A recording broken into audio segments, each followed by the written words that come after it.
जय हिंद साथियों, welcome to self study classes with Sumit Jain YouTube channel में आप सभी का स्वागत है। दोस्तों, एमपी टेट ग्रेड 3 से संबंधित, पर्यावरण से संबंधित आपके बहुत सारे प्रश्न जो है हम आप तक पहुंचा जा रहे हैं, जो तथ्य परीक्षाओं में पूछे जाएंगे। उन परीक्षाओं को आप तक प्रेषित किए जा रहे हैं, व्यवस्थित नोट्स के आधार पर आपको प्रेषित किए जा रहे हैं। दोस्तों, इस वीडियो में हम जानेंगे ओजोन परत के बारे में। ओजोन परत से संबंधित जितने भी तथ्य हैं उनके बारे में जानेंगे, ठीक है, कि कैसे इसे पृथ्वी का सुरक्षा कवच कहा जाता है, ओजोन दिवस कब मनाया जाता है, ये चीज़ जानेंगे। साथ ही भोपाल गैस त्रासदी जो कि मध्य प्रदेश से संबंधित है, और ये बहुत बड़ा प्रदूषण का जो है एक कारण भी है भोपाल गैस त्रासदी, और बहुत सारी इसमें जनधन की हानि भी हुई। तो इसके बारे में जानेंगे कि ये कब हुआ, कौन सी गैस का रिसाव हुआ, और जितने भी महत्वपूर्ण फैक्ट आपकी परीक्षाओं में बन सकते हैं तो इसके संबंध में जानेंगे, ठीक है। और प्रमुख प्रदूषकों के बारे में जानेंगे, और उनसे संबंधित जो रोग उत्पन्न होते हैं उनके बारे में जानेंगे, प्रदूषक, ठीक है। और प्रदूषण के सूचक कौन कौन से होते हैं, ठीक है, ये चीज़ जानेंगे। जल प्रदूषण के बारे में जानेंगे। आप देखते होंगे इस चित्र में कैसे जल प्रदूषण हो रहा है, किन किन कारणों से, और कैसे उससे प्रभावित हो रहा है जनजीवन, तो वो जानेंगे। और साथ ही परीक्षा उपयोगी जो तथ्य हैं पर्यावरण से संबंधित, उसके बारे में जानेंगे। तो ये वीडियो बहुत ही इंपॉर्टेंट होने वाला है, पूरा वीडियो जरूर देखें। चलिए स्टार्ट करते हैं पूरा के पूरा वीडियो, ठीक है। चलिए तो स्टार्ट करते हैं। यहाँ पर जैव निम्नीकरण प्रदूषक सब्जी एवं फल के छिलके, सीवेज, सड़े गले पदार्थ, कागज, ये क्या कहलाएंगे? जैव निम्नीकरण प्रदूषक कहलाएंगे, ठीक है।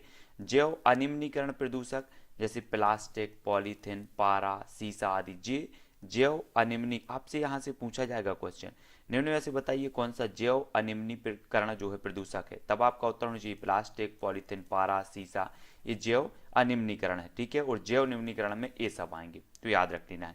हीमोग्लोबिन के साथ जो है सहलग्नता रखने वाला है तो क्या है? कार्बन मोनोऑक्साइड है, ठीक है। हीमोग्लोबिन के साथ कार्बन मोनोऑक्साइड को दमघोटू गैस भी कहा जाता है, याद रख लेना आपको। किस गैस को दमघोटू गैस कहा जाता है? तो कार्बन मोनोऑक्साइड को कहा जाता है। स्मॉग या फिर धुंध बनता है तो किससे बनता है? धुएं तथा कोहरे से बनता है, ठीक है। लंदन जो है धूम्र दिखाई देता है शीतकाल में सुबह के समय, है ना। प्रमुख ग्रीन हाउस गैस है तो जलवाष्प है, CO2 है, CH4 है, N2O है, SF6 है, और CFC और जलवाष्प, ये ग्रीन हाउस गैसें जानी जाती हैं। आपको याद रख लीजिए, निम्न में से बताइए कौन सी ग्रीन हाउस गैस नहीं है, या फिर ग्रीन हाउस गैस क्या है, तब आपको ये सारी की सारी जो गैसें हैं वो आपको पता होनी चाहिए। ग्लोबल वार्मिंग के लिए सर्वाधिक उत्तरदायी गैस कौन सी है?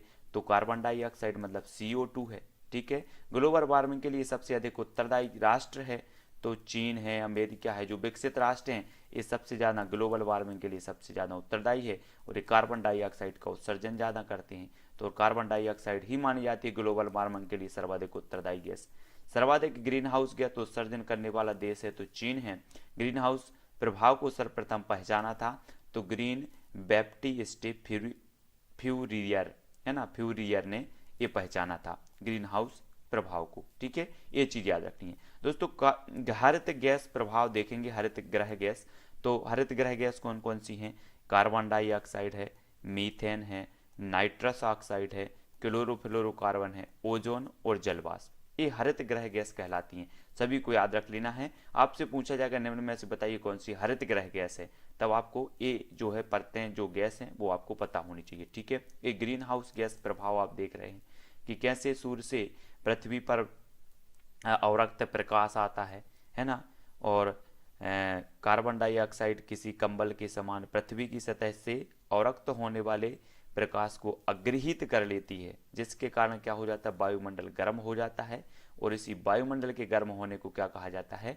ग्रीन हाउस प्रभाव कहा जाता है। ग्रीन हाउस प्रभाव है ना। ग्रीन हाउस गैसों के बारे में आपसे पूछा जाता है तो ग्रीन हाउस गैसें आपको याद रख लेनी है, ठीक है। कुछ और महत्वपूर्ण बारे में जानेंगे तो यहाँ पर देखते हैं। यहाँ पर दिया है कि ग्रीन हाउस गैस प्रभाव के लिए सर्वाधिक उत्तरदायी गैस है तो कार्बन डाइऑक्साइड, याद रख लेना। एमपी टेट 2011 में क्वेश्चन पूछा गया है, ठीक है, याद रख लेना। UP TET, R TET, MP TET, इनमें पूछा गया है ग्रीन हाउस गैस के लिए सर्वाधिक उत्तरदायी गैस कौन सी है, तो कार्बन डाइऑक्साइड है। ग्रीन हाउस गैस को कम करने के लिए प्रोटोकॉल लागू किया गया तो कौन सा? क्योटो प्रोटोकॉल, ये 1997 में हुआ, और ए ग्रीन हाउस गैस को कम करने के लिए लागू किया गया था। ये चीज आपको याद रखनी है, ठीक है। आपसे पूछा जाएगा निम्न में से बताइए कौन सा प्रोटोकॉल जो है ग्रीन हाउस गैस को कम करने के लिए लागू किया गया, तब आपका उत्तर होना चाहिए क्योटो प्रोटोकॉल 1997। अम्ल वर्षा का कारण है तो सल्फर डाइऑक्साइड SO2 और नाइट्रोजन ऑक्साइड NO2, है ना। ये चीज आपको याद रख लेनी है। ये सल्फर डाइऑक्साइड और नाइट्रोजन ऑक्साइड ये जो क्या है अम्ल वर्षा का कारण मानी जाती है, आपको याद रख लेना है, ठीक है। अम्लीय वर्षा से ऐतिहासिक इमारतों तथा मूर्तियों का संक्षारित यानी कि क्षरण होता है, ठीक है। स्टोन लेप्रोसी कहलाता है ना।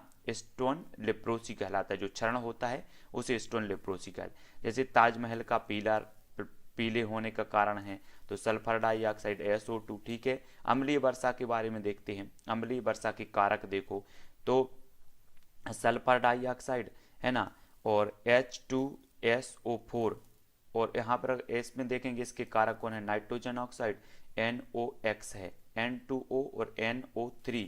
इस प्रकार से ये मिलकर के इस प्रकार से अम्ल वर्षा करती है, ठीक है। तो दो मुख्य कारण ए माने जाती है। अगर आपसे पूछा जाएगा कि दो कारक कौन है तो SO2 और NOx ए माने जाते हैं, ठीक है। सभी लोगों को याद रख लेना है, ठीक है। और H2SO4 प्लस HNO3 बराबर क्या होता है, अम्ल वर्षा होता है। ये चीज याद रख लें। अम्लीय वर्षा के प्रभाव देखो, त्वचा पर फफोले पड़ना, ये अम्लीय वर्षा के। जलीय जीव जंतु एवं पेड़ पौधे नष्ट होना, ताजमहल का रंग पीला पड़ना, ये सभी आप देखो यहाँ पर sulphuric acid, nitric acid, sulphur oxide, nitric, इसमें जो है पीला रंग पड़ जाता है, ये अम्ल वर्षा हो रही है यहाँ से। तो ये चित्र के माध्यम से हम समझ सकते हैं अम्ल वर्षा को। अम्ल एल्यूमिनियम को मृदा में घोल देता है ना। और हम देखें कृत्रिम वर्षा के लिए उत्तरदायी है तो सिल्वर आयोडाइड मोस्ट इंपोर्टेंट है, आपसे पूछा जाएगा कृत्रिम वर्षा के लिए उत्तरदायी कौन सा है तो सिल्वर आयोडाइड है। शुष्क वर्षा ठोस कार्बन डाइऑक्साइड, शुष्क वर्षा होती ठोस कार्बन डाइऑक्साइड कारण, ठीक है। तो ये चीज आपको जाननी है। नेक्स्ट जानते हैं और भी कुछ महत्वपूर्ण तथ्य हैं जो आपको पढ़ना है, ठीक है। अंतर्राष्ट्रीय अम्ल वर्षा केंद्र कहाँ पर है तो मैनचेस्टर में है। विश्व में सर्वप्रथम अम्ल वर्षा कहाँ हुई थी तो ये स्वीडन में हुई थी सर्वप्रथम। भोपाल गैस त्रासदी के बारे में जानेंगे दोस्तों।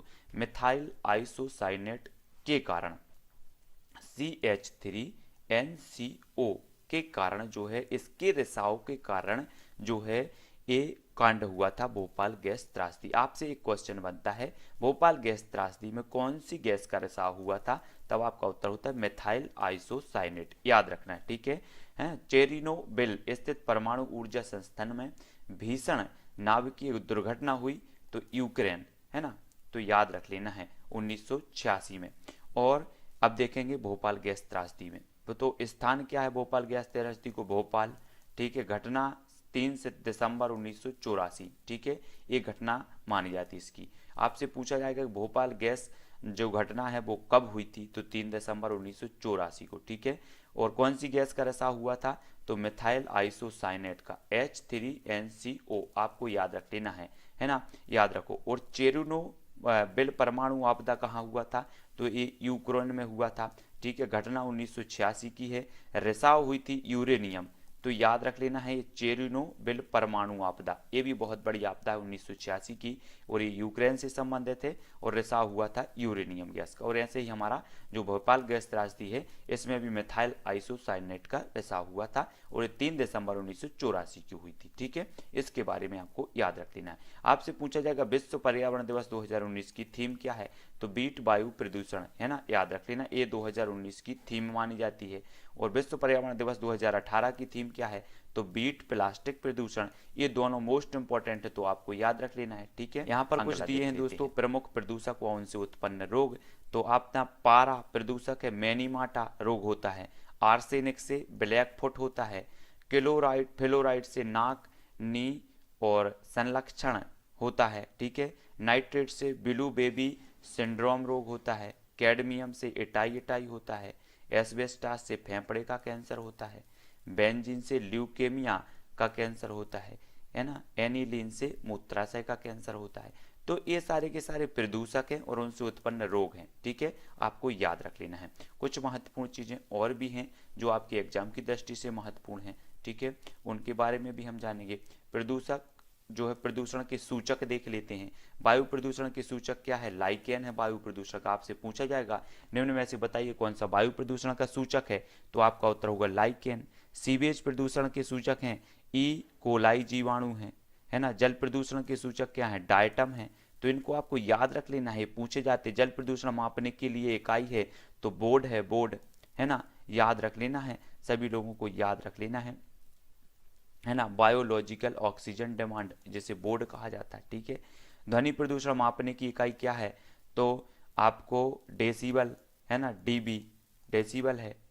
और ग्रीन मफलर संबंधित है तो ध्वनि प्रदूषण से संबंधित है। मोस्ट इंपॉर्टेंट क्वेश्चन है ग्रीन मफलर, ये ध्वनि प्रदूषण से संबंधित है ना। WHO जिनेवा के अनुसार ध्वनि प्रदूषण का मानक कितना है? 45 dB है ना। तो डेसिबल है ना जो, तो 45 dB। तो आपको याद रख लेना WHO जेनेवा के अनुसार ध्वनि प्रदूषण का मानक माना जाता है 45 dB। गंगा एक्शन प्लान की शुरुआत हुई थी तो 1985 में हुई थी गंगा एक्शन प्लान की, याद रख लेना, बहुत ही महत्वपूर्ण फैक्ट है। भारत में मृदा अपरदन की सर्वाधिक समस्या है चंबल घाटी के बीहड़ क्षेत्र, ये जो है मृदा घाटी की सर्वाधिक समस्या मानी जाती है। चंबल नदी का उद्गम स्थल जानापाव से होता है, ये चीज भी याद रख लेना है, जानापाव पहाड़ी से। मृदा अपरदन को रोकने के उपाय हैं वृक्षारोपण, मेड़बंदी, ठीक है, हानिकारक कीटनाशक पर प्रतिबंध, जैव उर्वरकों एवं कार्बनिक खादों को प्रोत्साहन। तो ये कुछ महत्वपूर्ण प्रदूषण थे। आप प्रदूषण दूर करने के उपयोगी वृक्ष भी देख लो। जल प्रदूषण को जलकुंभी है ना, धूल प्रदूषण को सहजनम नीम, वायु प्रदूषण को बोगेनवेलिया और ध्वनि प्रदूषण को सीता अशोक, है ना। इस प्रकार से सभी लोगों को याद रख लेना है, ठीक है, याद करना है आप सभी को। और धूल प्रदूषण के लिए भी जाना जाता है सीता अशोक। सूर्य से आने वाली हानिकारक पराबैंगनी किरणों को रोकता है तो ओजोन परत रोकता है, ठीक है, ओजोन परत। और ओजोन क्षरण के लिए सर्वाधिक उत्तरदायी गैस कौन सी है? तो क्लोरोफ्लोरोकार्बन है, मतलब CFC, है ना, ये ओजोन क्षरण के लिए है। ओजोन परत की मोटाई नापने की इकाई है डॉप्सन यूनिट, याद रख लेना है। ओजोन संरक्षण को रोकने के लिए मॉन्ट्रियल प्रोटोकॉल समझौता हुआ था, तो ये 16 सितंबर 1987 को हुआ था। 16 सितंबर को हम क्या मनाते हैं? ओजोन दिवस मनाते हैं, याद रख लेना। ओजोन परत से संबंधित एक क्वेश्चन आपका आएगा, आपके टॉपिक में है, सिलेबस में ओजोन परत है। ओजोन संरक्षण दिवस मनाया जाता है 16 सितंबर को। ओजोन परत की सर्वाधिक मोटाई है ग्रीष्म ऋतु में श्रीनगर, ठीक है। ओजोन परत की न्यूनतम मोटाई वर्षा ऋतु में त्रिवेंद्रम। तो ये चीज आपको याद रख लेनी है, ठीक है। और भी कुछ महत्वपूर्ण फैक्ट जान लेते हैं। यहाँ पर आपको ओजोन परत दिया है।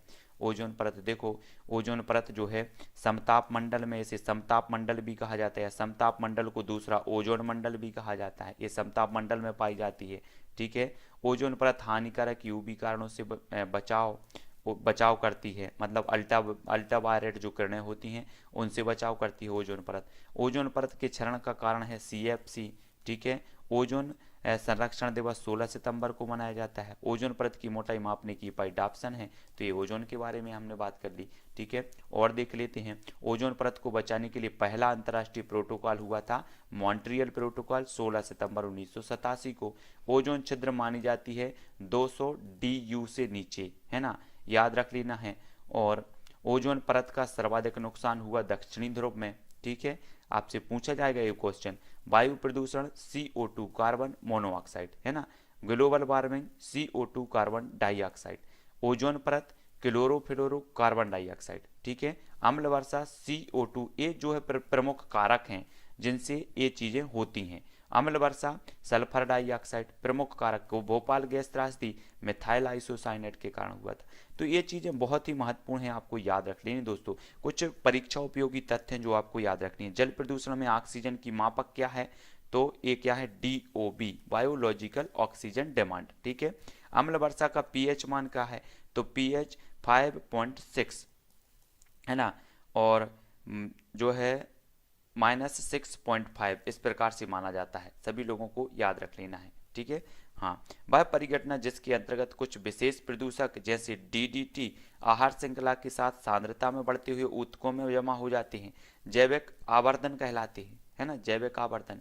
जैविक आवर्धन का सबसे अच्छा उदाहरण है DDT। मलेरिया से बचाव के लिए जो है जलाशयों में छिड़काव किया जाता है, तो याद रख लेना सभी लोगों को। तो इन सभी को हमें समझना है। यहाँ पर फिर से समझो, अम्ल वर्षा का पीएच मान जो होता है 5.6 से 6.5 तक मतलब ए होता है, तो ऐसे आपको समझना है, ठीक है ना। जैविक आवर्धन का सबसे अच्छा उदाहरण है डीडीटी। मलेरिया से बचाव के लिए जलाशयों में छिड़काव किया जाता है, तो वो डीडीटी का किया जाता है, ठीक है, याद रख लेना। शैवाल विल्यूम संबंधित है तो सुपोषण से संबंधित है। गंगा का जल शुद्ध रहता है तो जीवाणु भोजी के कारण रहता है शुद्ध जल, तो ये चीज़ आपको समझनी है, ठीक है। और भी महत्वपूर्ण प्रश्न हैं, जो भी टॉपिक हैं आपके उनको देखते हैं। देख लो कि कौन सा ईंधन न्यूनतम पर्यावरण प्रदूषण उत्पन्न करता है, तो हाइड्रोजन, ठीक है। ओजोन परत की क्षरण का सर्वप्रथम पता लगाया तो जोसेफ फॉरमैन, जो कि इंग्लैंड के थे 1985 में, है ना। गोबर गैस का मुख्य घटक है मीथेन।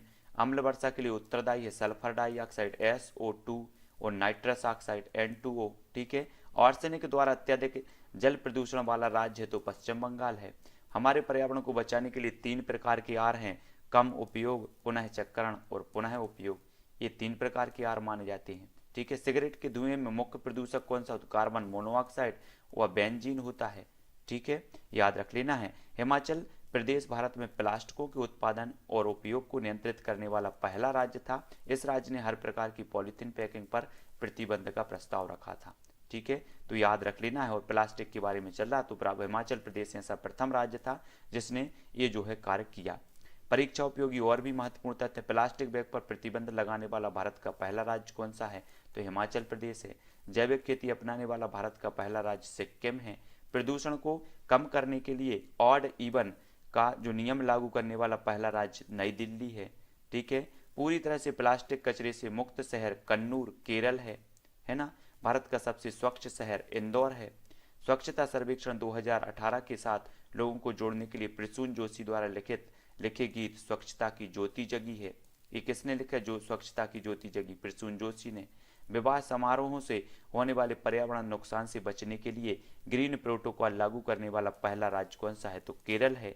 सौर ऊर्जा से संचालित देश का पहला रेलवे स्टेशन गुवाहाटी। दुनिया का पहला सौर ऊर्जा संचालित हवाई अड्डा, तो ये कोचीन है। तो इतनी चीज़ें आपको यहाँ पर इस वीडियो में देखने को मिलती है, ठीक है। नेक्स्ट वीडियो में हम पढ़ेंगे क्या, नदियाँ पर्वत पढ़ेंगे, पठार पढ़ेंगे, मतलब पर्यावरणीय भूगोल से संबंधित, ठीक है, पर्यावरणीय भूगोल से संबंधित आपके पढ़ेंगे, जो आपके लिए बहुत ही महत्वपूर्ण है। वीडियो अगर आपको थोड़ा सा भी अच्छा लगा हो, आपके लिए उपयोगी है, तो लाइक जरूर कर देना। सभी लाइक करेंगे, जितने भी साथी हैं मेरे, सभी लाइक करना है। एक एक चीज़ आपको ढूंढ कर मैं उपयोगी जो है वो लाकर आपको प्रेषित कर रहा हूँ, ठीक है। तो सभी लोगों को लाइक करना है, वीडियो को शेयर करना है अपने ग्रुपों में, और जो है अपने टेलीग्राम ग्रुप से जुड़ जाना है। 2500 लोग मिलकर के जो है टेलीग्राम ग्रुप में अध्ययन कर रहे हैं, तो आप भी टेलीग्राम ग्रुप में जुड़ सकते। कैसे जुड़ना है, टेलीग्राम ऐप डाउनलोड करो, फिर उसमें सर्च करो IAS स्टडी ट्रैक, ठीक है, स्टडी ट्रैक, और ज्वाइन हो जाओ, जहां पर आपको PDF